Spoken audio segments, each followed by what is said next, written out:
New patient entry. Subject, Jake, 40 years old, Caucasian, diagnosed with antisocial personality disorder. Hello, Jake. I'm Dr. Brown. How are the handcuffs? Terrible. Can I get these things off or something? Sure. Deputy?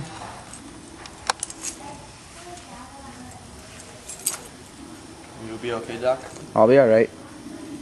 It's nice to meet you. Huh? No asking how are you or anything like that?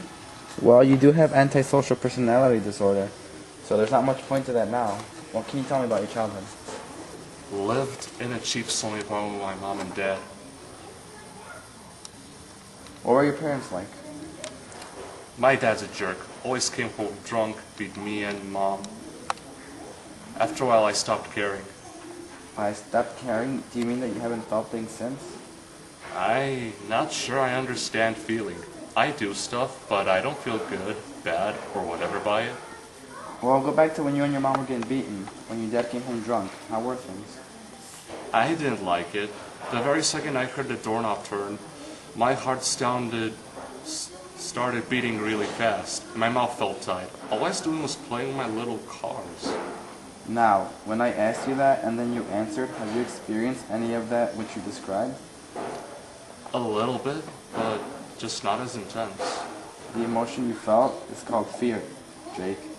It's perfectly normal to be afraid at such time, when you're expecting something bad to happen. How about the time you learned about your mom's death? Can you describe that? Nothing. She died, so what?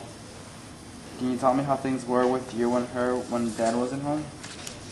She let me play with my toys and watch TV, made my favorite foods for me, gave hugs, kisses, I love yous, just being nice to me. During those times, do you recall any sensations? It felt like the bad things from my dad, came off my shoulders. I don't know why, but it felt good. You were feeling relief. When good things happen in a bad situation, you get a boost of comfort and happiness. It's relief. Have the past therapists you've seen talk to you about your childhood? Yeah, but none of them could get through to me. They always ask how I was, my feelings. I don't know my feelings. I just do things, like smoking a cig and sexing up a lady is the same to me. Right. We will get to that at a later date. Back to your childhood. What was it like being in foster care? Terrible. I wanted to live at my house, at my home. I did all the bad things so they'd send me back. You were too young to take care of yourself, though. And you'd be alone, too, which is particularly bad for children. I was alone that stupid foster care. The new family, said they love me and stuff, but I don't know what love is. Don't know how it feels. When you realized you couldn't go back, what made you keep the destructive behavior? I thought that's how people act. Destructive, making others' lives bad, like my dad. Surely, you must have realized that's not how people act given you being sent away. Do you believe I'm making your life bad? Kind of. I mean, you're gonna tell the corner cops how messed up I am, just like everyone else. Let me tell you this. What happens between you and me is confidential. That means it stays in here. By law, however, I'm required to report certain things about our session. All I will say is whether or not the sessions go all right, and just confirm the disorder diagnosis. When I ask questions about you, your answers will just be between me and you. Understand? I guess. I don't know, Doc. But you're kind of different. Not bad, even. Good to hear. Our session is up, but I suggest you think carefully about past incidents. Think about how things were, and keep in mind that what we said in our session today. I don't want you getting in trouble, so when you feel that things are bad and you feel like doing anything, take a deep breath. For now. Don't especially try making contact with others. We will work on that together. Deputy, can you remove Jake now?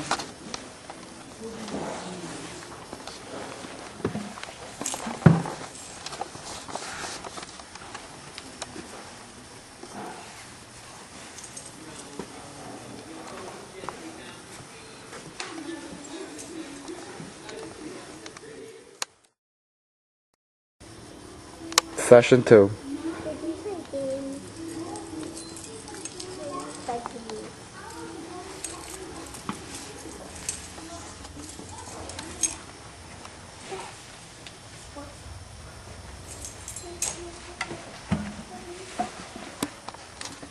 Hello, Jake. How have things been lately?